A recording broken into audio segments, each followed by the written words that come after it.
नमस्कार, दिन भर की बड़ी खबरों में आपका स्वागत है। मैं हूं आपके साथ आंचल। आज इस बुलेटिन में बात होगी महाराष्ट्र और झारखंड विधानसभा चुनाव के ऐलान की, जेएमएम नेता के दावे से घिरी मोदी सरकार की। देखेंगे महाराष्ट्र में एमवीए में सीटों पर बनी सहमति को, वक्फ बिल पर जेपीसी बैठक से विपक्ष के वॉकआउट को, जानेंगे चुनावी वादों पर सुप्रीम कोर्ट के सख्त रुख को, और बुलेटिन के आखिर में देखेंगे जाने माने कार्टूनिस्ट इरफान के किस खबर पर पड़ी तिरछी नजर। लेकिन दिन भर की तमाम बड़ी खबरों से पहले एक नजर आज की सुर्खियों पर। इस्लामाबाद पहुंचे विदेश मंत्री एस जयशंकर एससीओ की बैठक में करेंगे शिरकत। पीएम शहबाज शरीफ के साथ करेंगे डिनर।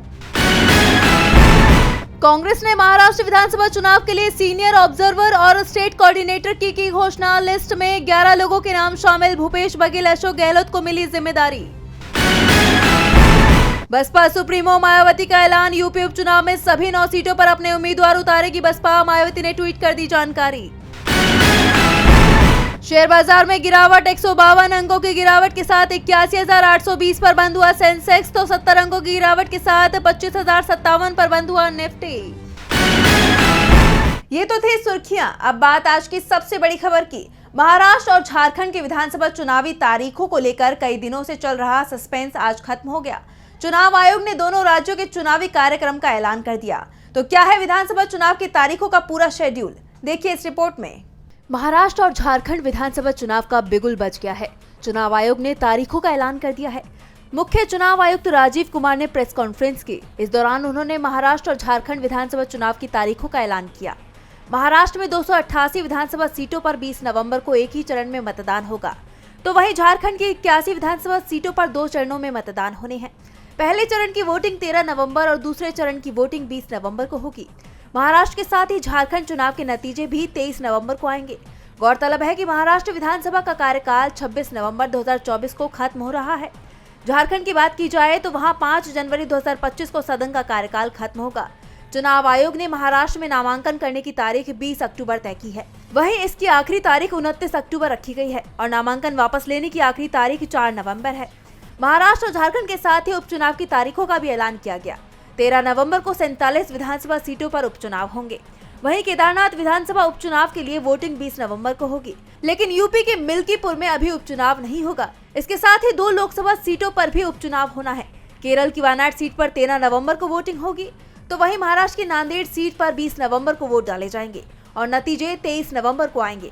ऐसे में सियासी दलों ने कमर कस ली है और तैयारियों में लग गए हैं। 2 राज्यों में विधानसभा चुनाव के साथ 13 राज्यों में उपचुनाव भी कराए जा रहे हैं, लेकिन चुनाव आयोग के ऐलान से पहले ही विवाद शुरू हो गया। दरअसल सुबह खबर आई कि चुनाव आयोग 3:30 बजे प्रेस कॉन्फ्रेंस कर चुनाव की तारीखें बताएगा, लेकिन एक दिन पहले ही इसे लेकर बीजेपी नेता ने सब कुछ बता दिया, जिससे अब विपक्षी दल भड़क उठे हैं। विपक्ष लगातार चुनाव आयोग पर बीजेपी के इशारे पर काम करने का आरोप लगाता रहा है। अब एक बार फिर चुनाव आयोग सवालों के निशाने पर है, क्योंकि झारखंड और महाराष्ट्र चुनाव की तारीखों के ऐलान को लेकर सवाल किए जा रहे हैं कि आखिर बीजेपी को इसकी खबर पहले कैसे मिल गई। झारखंड से जेएमएम नेता मनोज पांडे ने ये सवाल खड़े किए हैं। पांडे ने पूछा है कि असम के सीएम हिमंता बिस्वा शर्मा को ये कैसे पता चला कि मंगलवार को चुनाव आयोग चुनाव की घोषणा कर रहा है। हिमंता ने कहा था, कल शाम तक मेरा लगता है कि पूरा कमीशन घोषणा कर देने का तुरंत बाद, काल परसों। इसके बाद मनोज पांडे का बयान भी सामने आया है। पांडे का आरोप है कि चुनाव आयोग बीजेपी के इशारे पर काम कर रहा है। देखिए, तैयार तो हम हमेशा इलेक्शन मोड में ही रहते हैं, क्योंकि हम जनहित के काम करते हैं। हमारा जो कमिटमेंट होता है वो धरातल पर उतरता है। जन सेवा के माध्यम से राजनीति का एक उत्कृष्ट उदाहरण आपको मिलेगा झारखंड में हेमंत सोरेन जी की सरकार में। तो उसके माध्यम से हम हमेशा इलेक्शन के लिए तैयार हैं। लेकिन आज इलेक्शन का घोषणा होना है और इसकी जानकारी कल ही भाजपा नेताओं को हो जाती है। बहुत गंभीर विषय है। क्या भाजपा नेताओं के इशारे पर आयोग काम करता है? हिमंता बिस्वा शर्मा जी का एक बाइट है कल, उन्होंने बोलते बोलते ये बोल दिया कि कल तो चुनाव की घोषणा हो जाएगी। बड़ा अजीब लगता है। इस कदर किसी आयोग को कठपुतली बना के रखना गंभीर बात। इसके साथ ही जेएमएम ने इसी मुद्दे को लेकर एक्स पर एक पोस्ट भी किया, जहां एक और पार्टी ने बीजेपी नेताओं पर चुनाव तारीखों के बारे में पहले ही सब कुछ पता होने का आरोप लगाया, तो वहीं साथ में ये भी कहा कि बॉस ने सब सेट कर दिया है, क्या सीन है ईसीआई, कुछ कहिएगा। सवाल चुनाव आयोग पर भी उठ रहे हैं कि आखिर हेमंता को पहले से ही ये खबर कैसे हो गई कि चुनाव की तारीखों का ऐलान कब हो रहा है। ऐसे में चुनाव प्रक्रिया पर सवाल उठ रहे हैं। झारखंड, महाराष्ट्र में 23 नवंबर को चुनाव परिणाम सामने आएंगे, तो वहीं जम्मू कश्मीर, जहां 8 अक्टूबर को चुनाव परिणाम सामने आए थे, वहां सरकार बनाने की तैयारियां शुरू हो गई हैं। 16 अक्टूबर को उमर अब्दुल्ला शपथ ले रही हैं। तो क्या है शपथ का कार्यक्रम, देखिए ये रिपोर्ट। नेशनल कॉन्फ्रेंस के उपाध्यक्ष उमर अब्दुल्ला 16 अक्टूबर को सुबह 11:30 बजे दूसरी बार जम्मू कश्मीर के मुख्यमंत्री पद की शपथ लेंगे। आर्टिकल 370 हटने और पूर्ण राज्य का दर्जा खत्म कर केंद्र शासित प्रदेश बनाए गए जम्मू कश्मीर की ये पहली सरकार होगी। उमर अब्दुल्ला केंद्र शासित प्रदेश जम्मू कश्मीर के पहले सीएम बनेंगे। इससे पहले एलजी मनोज सिन्हा ने उन्हें सरकार बनाने का न्योता दिया, जिसकी जानकारी उमर ने खुद अपने एक्स अकाउंट से दी।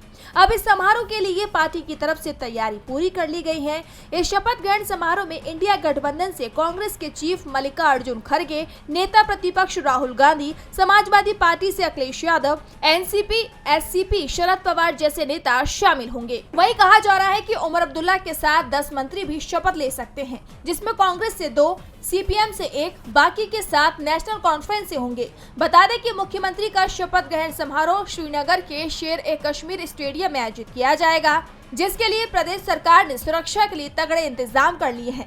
ऐसे में अब ये देखना दिलचस्प होगा कि मुख्यमंत्री बनने के बाद अपने किए हुए वादों को उमर अब्दुल्ला कितना पूरा कर पाते हैं। केंद्र शासित प्रदेश बनने के बाद जम्मू कश्मीर में ये पहली निर्वाचित सरकार होगी। नजरें इस बात पर होंगी कि कश्मीर से कितने मंत्री बनेंगे और जम्मू से कितने। तो नजरें 16 अक्टूबर को दिल्ली में होने वाली कांग्रेस की बैठक पर भी होगी, क्योंकि महाराष्ट्र महाविकास आघाड़ी में सीट बंटवारे को लेकर इस बैठक में तस्वीर साफ होगी। तो किस दल को मिल सकती हैं कितनी सीटें, जानने के लिए देखिए रिपोर्ट। महाराष्ट्र विधानसभा चुनाव की तारीखों का ऐलान हो गया है। राज्य की सभी 288 सीटों पर 20 नवंबर को एक चरण में चुनाव होगा, जिसके नतीजे 23 नवंबर को सामने आएंगे। अब इस बीच महाविकास आघाड़ी के बीच सीट बंटवारे को लेकर खबर सामने आई है। बता दें कि महाविकास आघाड़ी में महाराष्ट्र की सभी 288 सीटों पर सहमति बनने की खबर सामने आ रही है, जिसकी आधिकारिक बैठक कल शाम 5 बजे दिल्ली में कांग्रेस मुख्यालय में होगी। बता दें कि इस सीट बंटवारे में कांग्रेस को 105 से 110 सीटें, शिवसेना यूबीटी को 100 से 105, तो वहीं एनसीपी शरद पवार को 75 से 80 सीटें मिलने का अनुमान है। इसे लेकर कल शाम को महाविकास आघाड़ी प्रेस कॉन्फ्रेंस कर आधिकारिक रूप से सीटों के बंटवारे का ऐलान कर सकती है। सीट बंटवारे के आधिकारिक ऐलान के बाद तीनों ही दल फिलहाल इन सीटों पर उम्मीदवारों के चयन की प्रक्रिया को आगे बढ़ाएंगे। महाविकास आघाड़ी सीट बंटवारे से लेकर चुनाव की तैयारियों में एनडीए से आगे निकलता दिखाई दे रहा है। वैसे महाराष्ट्र चुनाव में इस बार तीखा टकराव दिखाई दे सकता है, इसके संकेत मिलते भी दिख रहे हैं। तो वहीं टकराव के हालात जेपीसी की बैठक में भी दिख रहे हैं। वक्फ बिल को लेकर जेपीसी में चर्चा चल रही है, लेकिन जेपीसी की बैठक में सत्ता पक्ष के सदस्यों की टिप्पणियों को लेकर विपक्ष भड़का हुआ है। वक्फ संशोधन विधेयक 2024 शुरुआत से ही विवादों में घिरा हुआ है। विपक्ष लगातार विरोध कर रहा है, जिससे केंद्र सरकार भी बैकफुट पर है। हालांकि विवाद को शांत करने के लिए ही इस विधेयक को जेपीसी के पास भेजा गया, लेकिन अब वहां भी मामला सुलझता नजर नहीं आ रहा है। बैठकों में लगातार विवाद हो रहा है और ये विवाद इतना बढ़ गया कि विपक्षी सांसदों ने बैठक से वॉकआउट कर दिया। विपक्षी नेताओं ने आरोप लगाया कि बीजेपी के एक सदस्य ने उन पर आपत्तिजनक टिप्पणी की है। इसके बाद विपक्ष के नेताओं ने वॉकआउट कर दिया। इससे पहले भी विपक्ष के नेताओं ने वॉकआउट कर दिया था। बैठक के दौरान बीजेपी सांसद निशिकांत दुबे, दिलीप सैकिया, अभिजीत गांगुली और टीएमसी सांसद कल्याण बनर्जी, कांग्रेस के गौरव गोगोई के बीच तीखी बहस देखने को मिली। वक्फ बोर्ड में महिलाओं को शामिल करने को लेकर इन लोगों में तीखी बहस हुई। विपक्षी नेताओं का कहना है कि जेपीसी के अध्यक्ष जगदम्बिका पाल ही नियमों के मुताबिक काम नहीं कर रहे हैं और उन्होंने सांसदों के खिलाफ कोई कार्रवाई नहीं की है। दूसरी तरफ बीजेपी सांसदों का आरोप है कि विपक्षी सांसद अध्यक्ष को ही बुरा भला कह रहे थे। दरअसल 14 अक्टूबर को कर्नाटक राज्य अल्पसंख्यक आयोग के पूर्व अध्यक्ष अनवर मणिपप्पाड़ी ने कांग्रेस अध्यक्ष मल्लिकार्जुन खड़गे पर वक्फ जमीन घोटाले में शामिल होने का आरोप लगा दिया था। इस पर ही विपक्ष आपत्ति जता रहा है। लगातार 2 दिन तक बैठक में विपक्ष ने विरोध प्रदर्शन किया, लेकिन विपक्ष की सुनवाई नहीं हो रही है। ऐसे में अब विपक्ष क्या रणनीति बनाएगा, ये देखने वाली बात होगी। सत्ता पक्ष की मनमानी के चलते विपक्ष को बार बार बैठक का वॉकआउट करना पड़ रहा है। जेपीसी की बैठक में टकराव के हालात हैं, तो रक्षा मंत्रालय की स्टैंडिंग कमेटी की बैठक में सत्ता पक्ष और विपक्ष के सदस्यों के बीच कई मुद्दों पर सहमति बनती दिख रही है। इस कमेटी में राहुल गांधी भी सदस्य हैं और उन्होंने भी बैठक में हिस्सा लिया।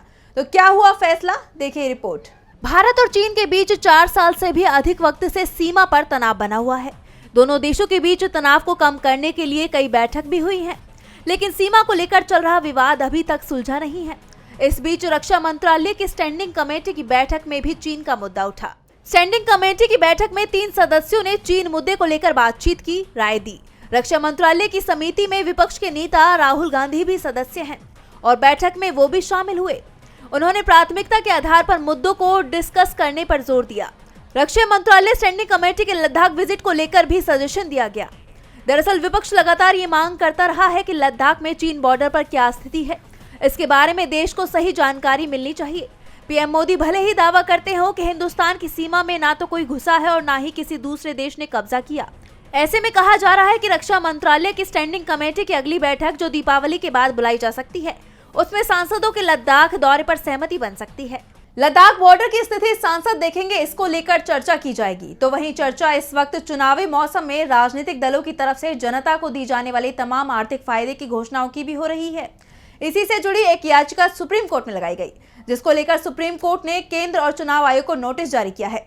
तो क्या है पूरा मामला, देखिए इस रिपोर्ट में। देश में चुनाव आते ही जनता को लुभाने के लिए राजनीतिक दलों की तरफ से बड़े बड़े दावे किए जाते हैं। इसे राजनीतिक भाषा में फ्री बीज या रेवड़ी कल्चर कहा जाता है। चुनावी रेवड़ियों को लेकर सुप्रीम कोर्ट ने केंद्र और चुनाव आयोग के खिलाफ सख्त रुख अपनाया है और दोनों को नोटिस जारी कर जवाब दाखिल करने को कहा है। दरअसल कर्नाटक के निवासी शशांक जे श्रीधर ने इसके खिलाफ याचिका दाखिल की। याचिकाकर्ता की मांग है कि विधानसभा या आम चुनावों के दौरान राजनीतिक दलों के जरिए विशेष रूप से नकदी के रूप में मुफ्त तोहफों और सौगात का वादा करना रिश्वत देना करार दिया जाए और मुफ्त सौगात पर रोक लगाने के लिए केंद्र सरकार को निर्देश दिए जाए। साथ ही इस मामले में प्रभावी कदम उठाए जाए और मुफ्त उपहार के चलन को रोका जाए। याचिकाकर्ता के वकील बालाजी श्रीनिवासन ने सीजेआई डीवाई चंद्रचूड़ की बेंच के सामने इस मामले को उठाया। उन्होंने कहा कि चुनाव के दौरान राजनीतिक दलों द्वारा मुफ्त उपहारों का वादा करना जनप्रतिनिधित्व अधिनियम 1991 के तहत रिश्वत माना जाए। याचिकाकर्ता ने कहा कि मुफ्त रेवड़ियां बांटने की वजह से सरकारी राजकोष पर बहुत ज्यादा वित्तीय बोझ पड़ता है और ये सब बेलगाम हो चुका है। ऐसे में कहा यह जा रहा है कि ये मुफ्त की सौगात बंद हो सकती है।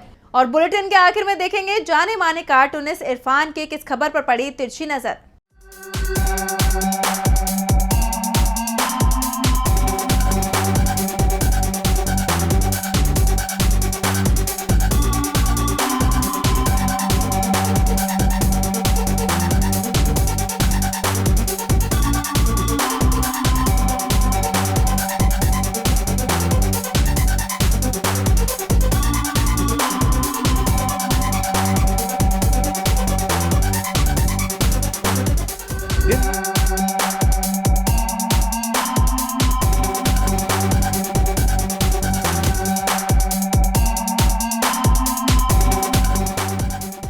मुख्य चुनाव आयुक्त जो मोदी सरकार की जीत का मुख्य हीरो है ने अपनी सफाई दी है और ईवीएम को सही बताया है, उसमें कोई दिक्कत नहीं बताई है। उनसे इस बात के लिए यही तो उम्मीद की जा सकती है। इसके अलावा अगर आप कुछ नए शेर सुनना चाहते हो तो अलग बात है।